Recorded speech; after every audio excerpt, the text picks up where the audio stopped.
பூமியிலே ஒருவனையும் உங்கள் பிதா என்று சொல்லாதீர்கள் என்று புதிய ஏற்பாடு நமக்கு ஒரு கட்டளை கொடுக்கிறது. ஜீசஸ் அவருடைய சீஷர்களுக்கு சொல்லும் பொழுது சொல்றாரு, பூமியில யாரையும் உங்கள் பிதா என்று சொல்லாதீர்கள், பரலோகத்தில் இருக்கிற ஒருவரே உங்களுடைய பிதாவா இருக்கிறார் என்று பிதாவாகிய தேவனை குறித்து அவர் அப்படி சொல்கிறார். அதுக்காக பூமியில நம்மளுடைய பயாலஜிக்கல் ஃபாதரை நம்ம அப்பான்னு கூப்பிடக்கூடாது அப்படின்லாம் இல்ல.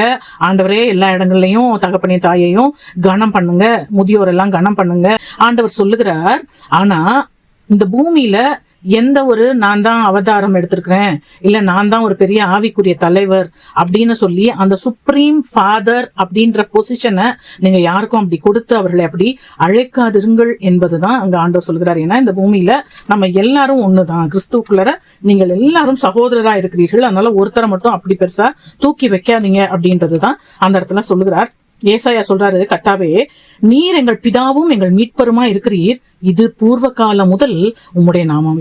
நமக்கு ஒரே பிதா இல்லையோ அந்த பிதா தானே நம்ம எல்லாரையும் சிருஷ்டித்தார் அப்படின்னு மல்கியா எழுதுகிறத நம்ம பார்க்கிறோம். எப்படி அவர் மட்டும் யூனிக்கா அந்த பிதா அவர் ஒருவர் தான் அப்படின்னு சொன்னா, இந்த ஹோல் வேர்ல்டு அதுல இருக்கிற எல்லா கிரியேஷனோட சோர்ஸ் அவர் மட்டும்தான். அதாவது யாரை நம்ம அப்பான்னு அழைக்கிறோம், பிள்ளைகளை பெற்றெடுக்கிறவர்களை நம்ம தகப்பன்னு அழைக்கிறோம். சோ இந்த உலகத்தில் இருக்கிற சகல ஜீவராசிகளும் மனிதன் முதல் எல்லா ஜீவராசிகளையும் தோற்றுவித்தது அவர் ஒருவர் தான். அதனால்தான் வேதம் சொல்கிறது, அவருக்குள் நாம் பிழைக்கிறோம், அசைகிறோம், இருக்கிறோம், அதனால நம்ம அவருடைய சந்ததியார் என்று சொல்லப்படுகிறோம். சோ அவர் தான் நம்முடைய பிதா என்று சொல்லி நம்ம பார்க்கிறோம். அது மாதிரி விசுவாசிகள் எல்லாருக்கும் அவர் ஆவிக்குரிய தகப்பனா இருக்கிறார். அதாவது அவர் இயேசு கிறிஸ்துவின் நாமத்தின் மேல் விசுவாசம் உள்ளவர்களாய் அவரை ஏற்றுக்கொண்டவர்கள் எல்லாரும் தேவனுடைய பிள்ளைகள் ஆகும்படிக்கு அதிகாரம் பெற்றிருக்கிறோம். நம்ம இது மாம்சத்தினாலாவது ரத்தத்தினாலாவது புருஷ சித்தத்தினால இல்ல, தேவனாலே பிறந்து தேவனுடைய பிள்ளைகளா இருக்கிறோம்.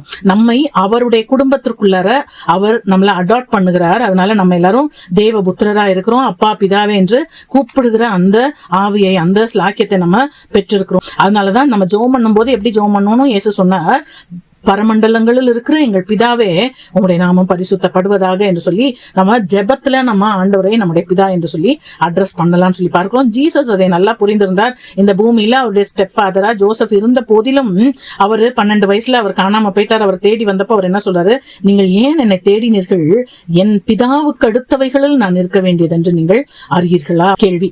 என் இருதயத்தில் தேவனாகிய பிதாவுக்குரிய என்னுடைய டிபெண்டன்ஸ், அந்த அவருடைய அத்தாரிட்டி, இது எல்லாவற்றையும் நான் இந்த உலகத்துல வேற எந்த மனுஷ தலைவருக்கோ பெற்றோருக்கோ போதகருக்கோ அல்லது ஆலோசகருக்கோ கொடுத்து விட்டேனா அல்லது தேவனை மாத்திரம் கனம் பண்ணுகிறேனா? ஜெபம். அன்புள்ள ஆண்டவரே, இந்த உலகத்துல எங்களுக்கு நிறைய மென்டார்ஸ் இருக்காங்க, ஸ்பிரிச்சுவல் லீடர்ஸ் இருக்காங்க, ஆனாலும் ஒருவரையும் நாங்கள் அந்த எங்களுடைய பரத்தில் இருக்கிற எங்களுடைய பிதாவுக்கு ஈடாக்காத படிக்கு கர்த்தாவே நீர் எங்களை காத்துக்கொள்ளுங்க. ஆமென்.